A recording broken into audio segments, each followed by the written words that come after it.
কাল থেকে তুমি কিছুই মুখে দাওনি। ওঠো মা, খাবে চলো। আমার খিদে নেই বাবা। তোর বাবাকে হারিয়ে এমন লাগছে, মনে হচ্ছে যেন সারা দুনিয়ার সবাই আমরা এতিম হয়ে গেছি। হ্যাঁ মা, আজ মনে হচ্ছে আমরা সত্যি এতিম হয়ে গেছি। যতক্ষণ আল্লাহর রহমত আছে ততক্ষণ কোনো বান্দা এতিম হয় না মানিক। বাবা নেই, আমি তো আছি। এখন থেকে আমি এখানেই থাকবো। না বাবা, তুই এখানে থাকবি না। তুই এখান থেকে চলে যা। এখানে চারিদিকে তোর বিপদ। যারা তোর বাবাকে খুন করেছে ওদের সামনে যে তুই কিছুই না। ওরা তো আজও তোদের দুজনের উপর আক্রমণ করেছিল। মা, তোমাকে একটা প্রশ্ন করব। তুমি তোমার স্বামীর খুনিদেরকে ক্ষমা করতে পারবে? বলো মা, বলো, জবাব দাও। ওদেরকে তুমি ক্ষমা করতে পারবে? না, কখনো না।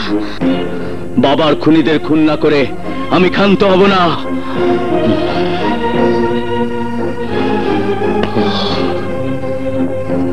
তাহলে আমার এখানে থাকাটা খুব জরুরি।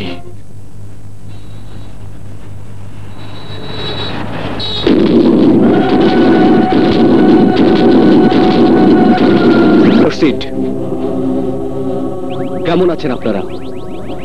কিছুক্ষণের জন্য ভুলে গেছিলাম যে ধনবান বাবা মারা গেছেন। একেবারেই ভুলে যান। সিনিয়র ধনবান মারা গেছেন, কিন্তু জুনিয়র এই ধনবানের আপাতত মরার কোনো সময় নেই। আজ থেকে আমার বাবার চেয়ার আমি সামাল দেব। যার উপর যে দায়িত্ব দেয়া আছে নির্বিঘ্নে পালন করেছেন। মনে রাখবেন, আমার বাবা ভুলের শাস্তি ক্ষমা চোখে দেখেছেন, কিন্তু এই ধনবান হীরার কাছে ভুলের কোনো ক্ষমা নেই। ভুলের শাস্তি একমাত্র মৃত্যুদণ্ড।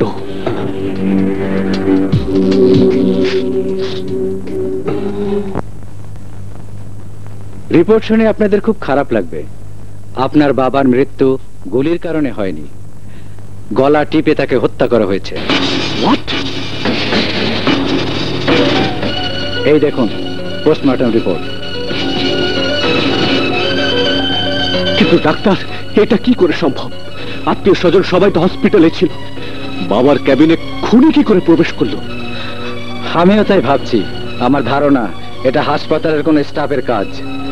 পোস্টমর্টমের সময় আপনার বাবার হাতে এই আংটিটি পাওয়া গেছে।